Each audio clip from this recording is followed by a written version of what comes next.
नमस्कार दोस्तों, आज की कहानी है क्या सोचा था क्या हो गया। ट्रक में सारे सामान रखा जा चुका है। बेटा और बहू जाने के लिए अपनी कार की ओर बढ़ जाते हैं। बेटा करण उनके पैर को छूकर चालक की सीट पर बैठ जाता है। माता पिता उसकी सर पर हाथ रखकर भारी मन से विदा करते हैं। बहू हाथ जोड़कर अपने पति के बगल में बैठ जाती है। कुछ देर में कार आंखों से ओझल हो जाती है।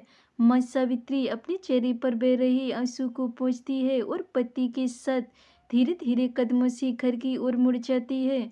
आज अपने दिल के टुकड़े करण को अपने से दूर जाते हुए देखकर सावित्री जी का मन भारी हो गया।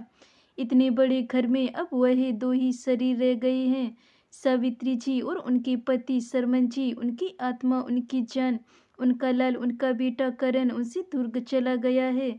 अपनी और अपने पति के लिए चाय बनाकर वही एक चाय का कप पति को देती है। सरमन जी का चेहरा जैसे कुछ पलों में मुरझा गया है।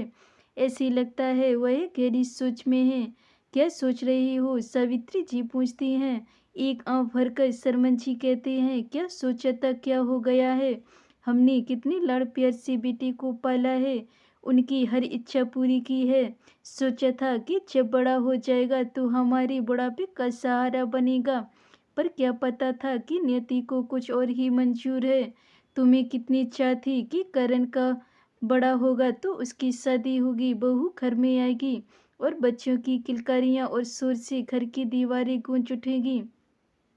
अब यह दीवारें सूनी हो गई हैं, एकदम खामोश और वीरान, क्योंकि बेटे बहू ने अपनी अलग दुनिया बसा ली है। जब करण ने बताया कि वो अपनी सहपाठी को पसंद करता है, तो माँ बाप ने बेटी की पसंद को अपना लिया और बड़ी धूमधाम से करण की शादी उसके कॉलेज की सहपाठी से करा दी। सुमन सुंदर है, बड़े घर की लड़की है।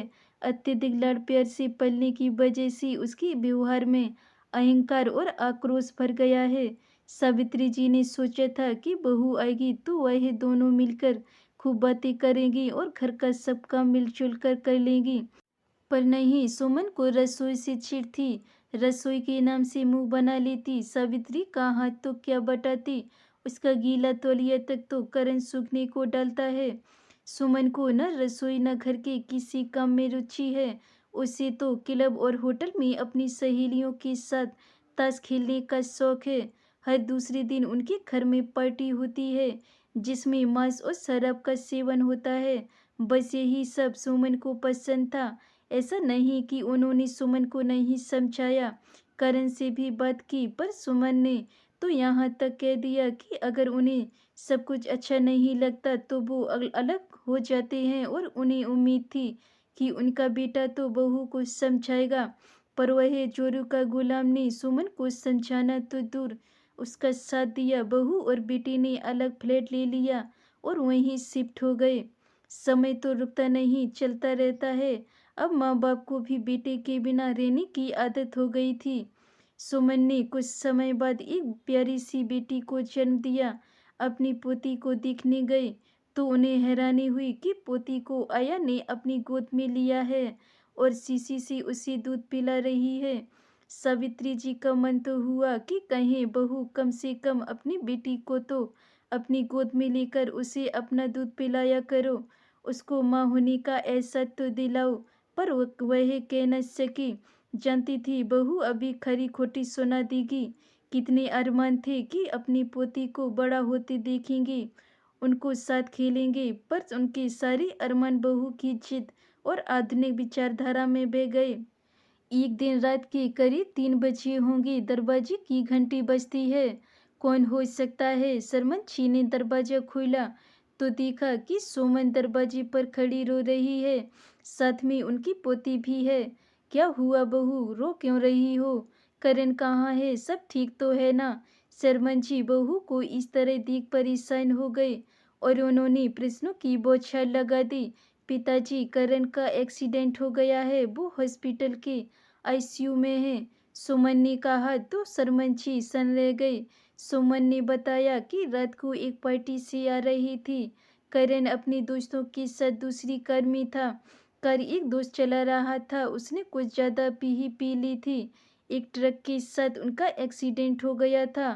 कार में बस करण ही बचा है, बाकी 3 दोस्तों की मौके पर ही मौत हो गई। जीवन ने एक और करवट ली।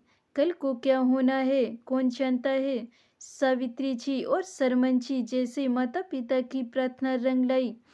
करण 3 महीने के बाद जब ठीक हो गया तो हॉस्पिटल से सरमन और सावित्री जी बोले, बेटा अच्छा हो गया, कल उनकी छुट्टी भी हो जाएगी, हम चलते हैं, अपना ध्यान रखना। सुमन बोली, हमें उन्हें ही साथ लेकर जाएंगे। सरमन जी और सावित्री जी ने उन्हें अपने सीने से लगा लिया। आसमान में संध्या की लालिमा से मौसम सुहाना हो गया। उड़ता पंछी शाम को अपने घोंसले में लौट आया है। घर की रौनक वापस आ गई। दादा दादी हर वक्त पोती के साथ खेलते रहते। ऐसा लगता फिर से उनका बचपन वापस आ गया। सुमन हर काम में सास का हाथ बटाती। सुमन ने महसूस किया उसकी जिंदगी खुशगवार हो गई। दोस्तों, आपको ऐसी कहानियाँ सुनने के लिए मेरे चैनल सरिता की कहानियों को सब्सक्राइब कर लें। मिलते हैं ऐसी और नई कहानियों के साथ, तब तक के लिए बाय बाय।